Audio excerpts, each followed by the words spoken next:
Hi ಗೆಳೆಯರೆ, New Zealand ದೇಶ. ಈ ದೇಶದ ಬಗ್ಗೆ ನಮ್ಮ ದೇಶದವರು ಎಷ್ಟೇ ಗೊತ್ತಿದೆ ಇವರಿಗೆ. ಅದು ಏನಂದರೆ ಕ್ರಿಕೆಟ್. ನ್ಯೂಜಿಲ್ಯಾಂಡ್ ಒಂದು ಕ್ರಿಕೆಟ್ ಟೀಮ್ ಇದೆ, ಇವರು ಕ್ರಿಕೆಟ್ ಆಡ್ತಾರೆ ಅಂತ. ಆದರೆ ನ್ಯೂಜಿಲ್ಯಾಂಡ್ ದೇಶದ ಬಗ್ಗೆ ತುಂಬ ಜನರಿಗೆ ಗೊತ್ತೇ ಇಲ್ಲ. ಬನ್ನಿ, ನ್ಯೂಜಿಲ್ಯಾಂಡ್ ದೇಶದ ಬಗ್ಗೆ ಸ್ವಲ್ಪ ಇನ್ಫಾರ್ಮೇಷನ್ ನಿಮಗೆ ಕೊಡ್ತಾ ಇದ್ದೇನೆ. ನ್ಯೂಜಿಲ್ಯಾಂಡ್ ದೇಶದ ರಾಜಧಾನಿ ವೆಲ್ಲಿಂಗ್ಸ್ಟನ್. ಇಲ್ಲಿಯ ಅತಿ ದೊಡ್ಡ ನಗರ ಯಾವುದೇ ಅಂದರೆ ಅದು ಆಕ್ಲೆಂಡ್. ಇಲ್ಲಿ ಅಧಿಕೃತವಾಗಿ ಇಂಗ್ಲೀಷ್ ಭಾಷೆಯನ್ನು ಮಾತಾಡುತ್ತಾರೆ ಮತ್ತು ಮಾವೋರಿ ಭಾಷೆಯನ್ನು ಮಾತಾಡುತ್ತಾರೆ. ಇದು ನ್ಯೂಜಿಲ್ಯಾಂಡ್ದ ಒಂದು ಸಂಕೇತ ಭಾಷೆ. ಸ್ವಲ್ಪ ನ್ಯೂಜಿಲ್ಯಾಂಡಿನ ಭೂಗೋಳಶಾಸ್ತ್ರ ನೋಡಿದರೆ ಇದು ನೈಋತ್ಯ ಪೆಸಿಫಿಕ್ ಸಾಗರದಲ್ಲಿ ಬರುತ್ತದೆ. ಇಲ್ಲಿಯ ಮುಖ್ಯ ದ್ವೀಪಗಳು ಯಾವ್ಯಾವ ಅಂದರೆ ಒಂದು ಉತ್ತರ ದ್ವೀಪ, ದಕ್ಷಿಣ ದ್ವೀಪ ಮತ್ತು ಹಲವಾರು ಸಣ್ಣ ದ್ವೀಪಗಳು ಇಲ್ಲಿವೆ. ನ್ಯೂಜಿಲ್ಯಾಂಡ್ನ ಒಟ್ಟು ಟೋಟಲು ಇದು ಎಷ್ಟು ಕಿಲೋಮೀಟರ್ ತನಕ ಇದೆ ಅಂತ ನೋಡಿದರೆ ಇದು 2,58,021 ಕಿಲೋಮೀಟರ್ನಷ್ಟು ಈ ದೇಶ ಹರಡಿದೆ. ಇಲ್ಲಿಯ ಹವಾಮಾನ ನೋಡಿದರೆ ಸಮಶೀತೋಷ್ಣವ ಒಂದು ಪ್ರಾದೇಶಿಕ ಹವಾಮಾನ ಇಲ್ಲಿದೆ. ನ್ಯೂಜಿಲ್ಯಾಂಡಿನ ಸ್ವಲ್ಪ ಆರ್ಥಿಕತೆ ನೋಡೋಣ ಬನ್ನಿ. ಇಲ್ಲಿಯ ಕರೆನ್ಸಿ ನ್ಯೂಜಿಲ್ಯಾಂಡ್ ಡಾಲರು. ಇದನ್ನು NZD ಅಂತ ನಾವು ಕರೆಯುತ್ತೇವೆ. ಇಲ್ಲಿಯ ಪ್ರಮುಖ ಕೈಗಾರಿಕೆಗಳು ಯಾವ್ಯಾವಂದರೆ ಮೊದಲನೇದು ಕೃಷಿಯಲ್ಲಿ ಡೈರಿ, ಮಾಂಸ ಮತ್ತು ಉಣ್ಣೆ ಹೆಚ್ಚು ಇವರು ಉತ್ಪಾದನೆ ಮಾಡುತ್ತಾರೆ. ನೆಕ್ಸ್ಟು ಇವ್ರದ್ದು ಪ್ರವಾಸೋದ್ಯಮ. ನ್ಯೂಜಿಲ್ಯಾಂಡ್ಗೆ ತುಂಬಾ ಜನರು ಪ್ರವಾಸಕ್ಕೆ ಬರ್ತಾರೆ ಇಡೀ ವರ್ಷ ಇಡೀ. ಇಲ್ಲಿ ತಂತ್ರಜ್ಞಾನ ಮತ್ತು ವೈನ್ ಮತ್ತು ಅರಣ್ಯ ಇವು ತುಂಬಾ ಇಂಪಾರ್ಟೆಂಟ್ ಆಗಿದ್ದು. ತಂತ್ರಜ್ಞಾನದಲ್ಲಿ ಇವರು IT ಇರಬಹುದು ಮತ್ತು ವೈನ್ ಅಂದರೆ ವೈನ್ಸ್ ಮತ್ತು ಇಲ್ಲಿ ಅರಣ್ಯ ಪ್ರದೇಶ ತುಂಬಾ ಇದೆ. ಇಲ್ಲಿ ಸುತ್ತಾಡೋಕ್ಕೆ ತುಂಬಾ ಬರ್ತಾರೆ. ಇನ್ನು ಇವರು ಹೊರದೇಶಕ್ಕೆ ಏನು ರಫ್ತು ಮಾಡ್ತಾರೆ ನೋಡೋಣ ಬನ್ನಿ. ಅದೇ ಡೈರಿ ಉತ್ಪನ್ನಗಳು, ಮಾಂಸ ತುಂಬಾ ಇವರು ಸಪ್ಲೈ ಮಾಡ್ತಾರೆ ಇಡೀ ಜಗತ್ತಿಗೆ. ಮತ್ತು ಈ ವೈನ್ಸನ್ನು ತುಂಬಾ ಸೇಲ್ ಮಾಡ್ತಾರೆ ಮತ್ತು ಸಮುದ್ರದ ಆಹಾರವನ್ನು ತುಂಬಾ ಸೇಲ್ ಮಾಡ್ತಾರೆ ಇವರು. ಮತ್ತು ಇಲ್ಲಿ ಹಣ್ಣುಗಳು ತುಂಬಾ ಉತ್ಪಾದನೆ ಮಾಡಿ ಅದನ್ನು ಇಡೀ ಜಗತ್ತಿಗೆ ಸೇಲ್ ಮಾಡ್ತಾರೆ ಮತ್ತು ಮರಗಳನ್ನು ಸಹ ಇವರು ಸೇಲ್ ಮಾಡ್ತಾರೆ. ಇವರ ಆರ್ಥಿಕತೆಯಲ್ಲಿ ತುಂಬಾ ಇಂಪಾರ್ಟೆಂಟ್ ಆಗಿರೋದು.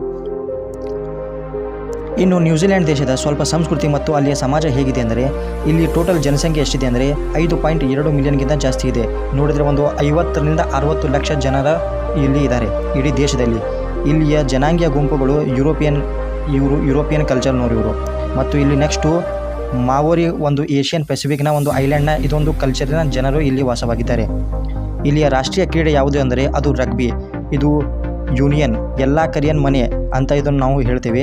ಇದು ರಗ್ಬಿ ನೋಡಿ ಈ ಥರದ ಒಂದು ಆಟ ಇವರ ದೇಶದ ಒಂದು ರಾಷ್ಟ್ರೀಯ ಆಟ. ಇಲ್ಲಿ ಪ್ರಸಿದ್ಧವಾದ ಕೆಲವು ಇವರಿಗೆ ಬಿರುದುಗಳಿವೆ. ಏನೆಂದರೆ ಅದು ನ್ಯೂಜಿಲ್ಯಾಂಡ್ನಲ್ಲಿ ಬೆರಗುಗಳಿಸುವ ಒಂದು ಭೂದೃಶ್ಯಗಳು ಇವೆ ಮತ್ತು ಸ್ಥಳೀಯ ಮಾವೋರಿ ಸಂಸ್ಕೃತಿ, ಲಾರ್ಡ್ ಆಫ್ ದಿ ರಿಂಗ್ಸ್ ಚಿತ್ರೀಕರಣದ ಸ್ಥಳಗಳು, ಸಾಹಸ ಪ್ರವಾಸೋದ್ಯಮ. ಇಲ್ಲಿಯ ಪ್ರಮುಖ ಆಕರ್ಷಣೆಗಳು ಏನೇನೆಂದರೆ ಫಿಯರ್ಲ್ಯಾಂಡ್ ನ್ಯಾಷನಲ್ ಪಾರ್ಕ್ ಮತ್ತು ಮಿಲ್ಸೋಡ್ ಸೌಂಡ್. ರೋಟೋರುಮಾ ಒಂದು ಭೂನಾಶಕ ಚಟುವಟಿಕೆಗಳು ಮತ್ತು ಮಾವೋರಿ ಸಂಸ್ಕೃತಿ. ಇಲ್ಲಿ ಪ್ರಾಕೃತಿಕ ನಾಶಗಳು ತುಂಬಾ ಆಗ್ತಾ ಇವೆ. ಅದನ್ನು ನೋಡೋದಕ್ಕೆ ಸಖತ್ತಾಗಿರೋ ಒಂದು ಜನರು ಬರ್ತಾ ಇರ್ತಾರೆ ಇಲ್ಲಿ. ನೆಕ್ಸ್ಟು ಆಕ್ಲೆಂಡ್, ಇದೊಂದು ಸ್ಕೈ ಟವರ್, ಕಡಲ ತೀರಗಳ ಒಂದು ದ್ವೀಪಗಳು ಇವು.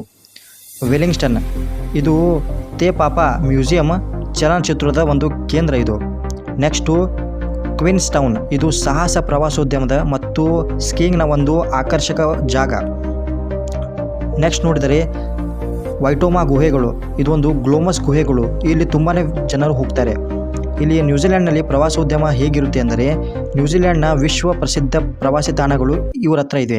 ಇಲ್ಲಿ ಅದ್ಭುತವಾದ ಭೂದೃಶ್ಯಗಳು, ಸಾಹಸ ಚಟುವಟಿಕೆಗಳು ಮತ್ತು ಶ್ರೀಮಂತ ಮಾವೋರಿ ಸಂಸ್ಕೃತಿಗೆ ಇದು ಹೆಸರುವಾಸಿಯಾಗಿದೆ.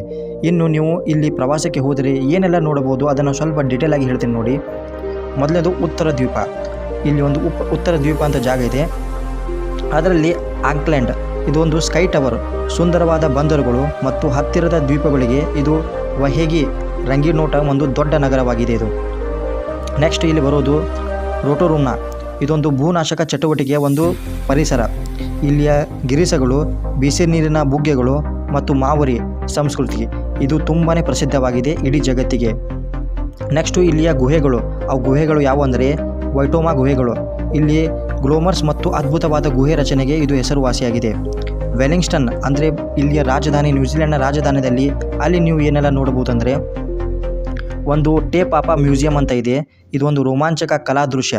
ಮತ್ತು ವೇಟಾ ವರ್ಲ್ಡ್ ಕಪ್ ಅಂದರೆ ಲಾರ್ಡ್ ಆಫ್ ದಿ ರಿಂಗ್ಸ್ ಅಂತ ಒಂದು ಸೀರೀಸ್ ಏನು ಬಂದಿದ್ದು ನೋಡಿ, ಇದಕ್ಕೆ ಹಾಲಿವುಡ್ನಲ್ಲಿ ಹೈಯೆಸ್ಟು ಆಸ್ಕರ್ ಅವಾರ್ಡ್ ಗೆದ್ದಿದೆ. ಇದು ಲಾರ್ಡ್ಸ್ ಆಫ್ ರಿಂಗ್ಸ್, ಅದಕ್ಕೆ ಇದು ಹೆಸರುವಾಸಿಯಾಗಿದೆ. 5ನೇದು ಏನಂದರೆ ಬೇ ಆಫ್ ಐಲ್ಯಾಂಡ್ಸ್. 140ಕ್ಕಿಂತ ಹೆಚ್ಚು ಇಲ್ಲಿ ದ್ವೀಪಗಳಿವೆ. ಇಲ್ಲೂ ಬೆರಗು ಗಳಿಸುವ ಒಂದು ಕರಾವಳಿ ಪ್ರದೇಶ ಇದೆ. ಇದನ್ನು ನೋಡೋದಕ್ಕೆ 2 ಕಣ್ಣುಗಳು ಸಾಕಾಗಲ್ಲ ಸ್ನೇಹಿತರೆ. ಇಲ್ಲಿ ನೀವು ಪ್ರವಾಸಕ್ಕೆ ಹೋದರೆ ಈ ಜಾಗಕ್ಕಂತೂ ನೀವು ಹೋಗಲೇಬೇಕು. ಇಲ್ಲಿಯ ನೌಕಾಯಾನ ಮತ್ತು ಡಾಲ್ಫಿನ್ ವೀಕ್ಷಣೆ ಮತ್ತು ಇಲ್ಲಿಯ ಸ್ಕೈ ಡೈವಿಂಗ್ಗೆ ಇದು ತುಂಬಾ ಹೆಸರುವಾಸಿಯಾಗಿದೆ. ಡೊಂಗರಿಯೋ ಒಂದು ರಾಷ್ಟ್ರೀಯ ಉದ್ಯಾನವನವೂ ಇಲ್ಲಿದೆ. ಡೊಂಗರಿಯಾ ಅಲ್ಪೈನ್ ಒಂದು ಕಾಂಗ್ರೆಸ್ ಅನ್ನು ಒಳಗೊಂಡಿದೆ. ಇದು ಜ್ವಾಲಾಮುಖಿಯ ದೃಶ್ಯಾವಳಿಗೆ ಸಾಂಪ್ರದಾಯಿಕ ಹೆಸರುವಾಸಿಯಾಗಿದೆ. ಇದು ಉತ್ತರ ದ್ವೀಪದ ಇಷ್ಟೆಲ್ಲ ನೀವು ನೋಡಬಹುದು. ಇನ್ನು ನೆಕ್ಸ್ಟು ನೀವು ದಕ್ಷಿಣ ದ್ವೀಪಕ್ಕೆ ಹೋದರೆ ಅಲ್ಲಿ ಏನೆಲ್ಲ ನೋಡಬಹುದು ಬನ್ನಿ ಅದನ್ನು ಹೇಳ್ತೀನಿ ನಿಮಗೆ. ದಕ್ಷಿಣ ದ್ವೀಪದಲ್ಲಿ ಮೊದಲಿಂದ ಬರೋದು ಕ್ವೀನ್ಸ್ ಟೌನ್. ಇದೊಂದು adventure capital of the world ಅಂತ ಇದನ್ನು ನಾವು ಕರಿತೀವಿ. ಇಲ್ಲಿ ಬಂಗಿ ಜಂಪಿಂಗ್ ಮತ್ತು ಸ್ಕೀಯಿಂಗ್, ಸ್ಕೈ ಡೈವಿಂಗ್ ಮತ್ತು ಲೇಕ್ ಕ್ರಾಸ್ಗಳಿಗೆ ಇದು ತುಂಬಾ ಹೆಸರುವಾಸಿಯಾಗಿದೆ. ಅಂದರೆ ಸಾಹಸಕ್ಕೆ ನೀವು ಯಾರಿಗೆ ಲೈಫ್ನಲ್ಲಿ ಮಜಾ ಬರಲ್ಲ ನೋಡಿ ಅವರು ಇಲ್ಲಿ ತುಂಬಾ ಹೋಗ್ತಾ ಇರ್ತಾರೆ ಒಂದು ಎಕ್ಸೈಟ್ಮೆಂಟ್ಗೆ. ನೆಕ್ಸ್ಟು ಮಿಲ್ಸೋಡ್ ಸೌಂಡ್ ಮತ್ತು ಫಿಡ್ಗಾಡ್ ಇದೊಂದು ರಾಷ್ಟ್ರೀಯ ಉದ್ಯಾನವನ. ಇಲ್ಲಿ ದೋಣಿ ವಿಹಾರ ಮತ್ತು ಜಲಪಾತಗಳು ಹಾಗೂ ನಾಟಕೀಯ ದೃಶ್ಯಗಳಿಗೆ ಇದು ತುಂಬಾ ಹೆಸರುವಾಸಿಯಾಗಿದೆ. 9ನೇದು ಕ್ರೈಸ್ಟ್ ಚರ್ಚ್. ಇಲ್ಲಿ ಐತಿಹಾಸಿಕ ಮತ್ತು ಆಧುನಿಕ ವಾಸ್ತುಶಿಲ್ಪದ ಒಂದು ಸಸ್ಯಶಾಸ್ತ್ರೀಯ ಒಂದು ಉದ್ಯಾನವನ ಇದು ಮತ್ತು ರಮಣೀಯ ಟ್ರಾಮ್ ಸವಾರಿಯ ಒಂದು ಮಿಶ್ರಣವಾದ ಒಂದು ರೋಮಾಂಚಕ ನಗರ ಇದು. ನೆಕ್ಸ್ಟ್ 10ನೇದು ಏನು ಬರುತ್ತೆ ಅಂದರೆ ಲೇಕ್ ಟೋಫುವಾ. ಅದರ ಒಂದು ಇಲ್ಲಿಯ ವೈವಿಧ್ಯಮಯ ಒಂದು ನೀರು ಮತ್ತು ಚರ್ಚ್ ಆಫ್ ದಿ ಗುಡ್ ಶೆಫಾಗ್ಗೆ ಇಲ್ಲಿಯ ನಕ್ಷತ್ರ ವೀಕ್ಷಣೆಗೆ ತುಂಬಾ ಹೆಸರುವಾಸಿಯಾಗಿದೆ. ಅಂತಾರಾಷ್ಟ್ರೀಯ ಸ್ಕಾಡೈವರ್ಸ್ ರಿವರ್ಸ್ನಲ್ಲಿ ಇದು ತುಂಬಾ ಸುಪ್ರಸಿದ್ಧವಾದ ಹೆಸರು ಇದು ಪಡೆದಿದೆ, ಲೇಕ್ ಟೆವೋಸಾ. ನೆಕ್ಸ್ಟ್ ಬರುವುದು ಫ್ರಾನ್ಸ್ ಜೋಸೆಫ್ ಮತ್ತು ಫಾಕ್ಸೋ ಗ್ರಿಲೇರ್ಸ್. ಇದೊಂದು ಸಂದರ್ಶಕಗಳು ಮತ್ತು ಪಾದಯಾತ್ರೆ ಅಥವಾ ಹೆಲಿಕಾಪ್ಟರ್ ಪ್ರವಾಸಕ್ಕೆ ಹೆಸರುವಾಸಿಯಾಗಿದೆ. ಇಲ್ಲಿಯ ಹಿಮನದಿಗಳು ತುಂಬಾ ಸಖತ್ತಾಗಿರುವೆ. 12ನೇದು ಅಬೇಯರ್ ಟಾಸ್ಕನ್ ರಾಷ್ಟ್ರೀಯ ಉದ್ಯಾನವನ. ಇದೊಂದು ಗೋಲ್ಡನ್ ಬೀಚ್ಗಳು ಮತ್ತು ಕಯಾಂಗಿ ಮತ್ತು ಹೈಕಿಂಗ್ಗೆ ಒಂದು ಹೆಸರುವಾಸಿಯಾದ ಒಂದು ಕರಾವಳಿಯ ಸ್ವರ್ಗ ಇದು. ಇನ್ನು ಸಾಹಸ ಮಾಡ್ತಾ ಇದ್ದರೆ ನೀವು ಇನ್ನೂ ತುಂಬಾ ಇದೆ, ಅದರ ಬಗ್ಗೆ ನಾನು ಡೀಟೇಲ್ ಆಗಿ ಹೇಳ್ತಾ ಇಲ್ಲ. ಇನ್ನೂ ತುಂಬಾ ಪ್ರವಾಸೋದ್ಯಮದ ಜಾಗಗಳು ಇಲ್ಲಿ ಬರುತ್ತವೆ. ಇಲ್ಲಿ ಬೆಸ್ಟು ನೀವು ಭೇಟಿ ಕೊಡುವ ಟೈಮ್ ಯಾವುದಂದರೆ ಅದು ಬೇಸಿಗೆಗಾಲ. ಬೇಸಿಗೆ ಅಂದರೆ ಇಲ್ಲಿ ಯಾವಾಗ ಬರುತ್ತೆ ಅಂದರೆ ಡಿಸೆಂಬರ್ನಿಂದ ಫೆಬ್ರವರಿ. ಇದು ಬೆಚ್ಚನೆ ಹವಾಮಾನ ಮತ್ತು ಕಡಲ ತೀರಗಳಿಗೆ ತುಂಬಾ ಹೊರಾಂಗಣ ಚಟುವಟಿಕೆಗಳು ಇಲ್ಲಿ ನಡೆಯುತ್ತಿರುತ್ತವೆ. ಈ ಟೈಮ್ನಲ್ಲಿ ನೀವು ಭೇಟಿ ಕೊಡಿ. ನೆಕ್ಸ್ಟು ಶರತ್ಕಾಲ ಬರುತ್ತದೆ. ಇಲ್ಲಿ ಶರತ್ಕಾಲ ಅಂದರೆ ಮಾರ್ಚ್ನಿಂದ ಮೇ. ಕಡಿಮೆ ಜನಸಂಖ್ಯೆ ಮತ್ತು ಕಡಿಮೆ ಜನ ಈ ಟೈಮಿಗೆ ಬಂದಿರ್ತಾರೆ ಇಲ್ಲಿ. ಆವಾಗಲೂ ನಿಮಗೆ ತುಂಬಾ ಜಾಸ್ತಿ ಮಜಾ ಬರ್ತದೆ. ಇಲ್ಲಿ ಚಳಿಗಾಲ ಯಾವಾಗ ಬರುತ್ತೆ ಅಂದರೆ ಜೂನ್ ಮತ್ತು ಆಗಸ್ಟಿಂದ ಚಳಿಗಾಲ ಸ್ಟಾರ್ಟ್ ಆಗುತ್ತೆ. ಆವಾಗ ನೀವು ದಕ್ಷಿಣ ದ್ವೀಪಕ್ಕೆ ಒಂದು ಸ್ಕೀಯಿಂಗ್ ಮತ್ತು ಸ್ಕೈ ಬೋರ್ಡಿಂಗ್ಗೆ ತುಂಬಾ ಹೆಸರುವಾಸಿಯಾದ ಜಾಗ. ಆವಾಗ ನೀವು ಅಲ್ಲಿ ಭೇಟಿ ಕೊಡ್ಬೋದು. ಸೊ ವಸಂತ ಇಲ್ಲಿ ಯಾವಾಗ ಬರುತ್ತೆ ಅಂದರೆ ಸೆಪ್ಟೆಂಬರ್ನಿಂದ ನವಂಬರ್ ಇರ್ತದೆ. ಸುಂದರವಾದ ಹೂ ಬಿಡುವ ಒಂದು ದೃಶ್ಯಗಳು ಇಲ್ಲಿ ನೀವು ನೋಡಬಹುದು. ಸೊ ಇಷ್ಟೆಲ್ಲ ನ್ಯೂಜಿಲೆಂಡ್ ದೇಶದ ಬಗ್ಗೆ ಒಂದು ಸಣ್ಣ ಇನ್ಫಾರ್ಮೇಷನ್ ನಿಮಗೆ ಕೊಟ್ಟಿದ್ದೀನಿ. ಸೊ ಈ ವಿಡಿಯೋ ನಿಮಗೆ ಇಷ್ಟ ಆದರೆ ಪ್ಲೀಸ್ ಇದನ್ನು ಲೈಕ್ ಮಾಡಿ ಮತ್ತು ಶೇರ್ ಮಾಡಿ. ಈ ಅದ್ಭುತವಾದ ನಗರ ನಿಮಗೆ ಹೇಗೆ ಅನ್ನಿಸ್ತು ಅದನ್ನು ಕಮೆಂಟ್ನಲ್ಲಿ ಬರೀರಿ.